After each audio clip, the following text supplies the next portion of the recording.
ശരിക്കും നമ്മൾ സാധാരണ കണ്ട് വരുന്ന സിനിമകളും പണ്ട് തൊട്ടേ കണ്ടിട്ടുള്ളത് ഓരോ മകളുടെയും മാതാപിതാക്കൾ കാണേണ്ട സിനിമ നമ്മുടെ മനസ്സിൽ കൂടെ തന്നെ എത്ര എത്ര സിനിമകൾ പോകുന്നുണ്ട്. പക്ഷെ എനിക്ക് തോന്നുന്നു ഇത് കണ്ണ് നിറഞ്ഞ ഒരുപാട് സന്ദർഭങ്ങൾ ഈ സിനിമയിലുണ്ടായിരുന്നു.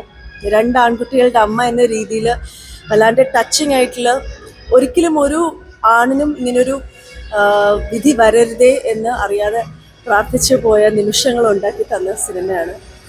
ഭയങ്കര ടച്ചിങ്, ഭയങ്കര ബ്യൂട്ടിഫുൾ ആൻഡ് ഏറ്റവും നല്ല സമൂഹത്തിന് കൊടുക്കേണ്ട ഒരു മെസ്സേജാണ്.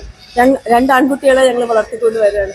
അവർക്ക് ഒരിക്കലും ഇങ്ങനൊരു അവസ്ഥ വരരുത് എന്നുള്ളതാണ് ഓരോ സ്ത്രീയും കണ്ടിരിക്കേണ്ട സിനിമയും കൂടെയാണ്. കാരണം ആ സിനിമയിൽ പറയുന്നത് പോലെ തന്നെ ഏതൊരു നമ്മുടെ ഐതിഹ്യങ്ങളിൽ പറയുന്ന പോലെ ശൂർപ്പണഖ ഉണ്ട് കഥകളിൽ. അപ്പോൾ അതുപോലെ നമ്മുടെ ചുറ്റും നല്ല സ്ത്രീകളുമുണ്ട്, അല്ലാത്തവരുമുണ്ട്. അത് തിരിച്ചറിയാൻ നിയമത്തിന് സാധിക്കണം എന്നുള്ളതാണ്. തമാശ രംഗങ്ങളും എത്രത്തോളം ആസ്വദിച്ചിട്ടുണ്ടായിരുന്നു? ആ തമാശ നല്ല, എനിക്കൊന്നു ആസിഫ് അലി ആയാലും ആ ഫ്രണ്ട്സ് തമ്മിലുള്ള ഭയങ്കര ലൈറ്റ് ആയിരുന്നു, ഭയങ്കര നല്ല മൊമെന്റ്സ് ആയിരുന്നു. അതേപോലെ തന്നെ ബോത്ത് കോമഡി ആണെങ്കിലും ടച്ചിങ് ആണെങ്കിലും പിന്നെ അതിൻ്റെ ഒരു കാതൽ, ആ സിനിമയുടെ ഒരു മെസ്സേജ്, കഥ എന്ന് പറയുന്നതും പെർഫെക്റ്റ് ആയിട്ടുള്ള ഒരു മൂവി എന്ന് തന്നെ പറയാം.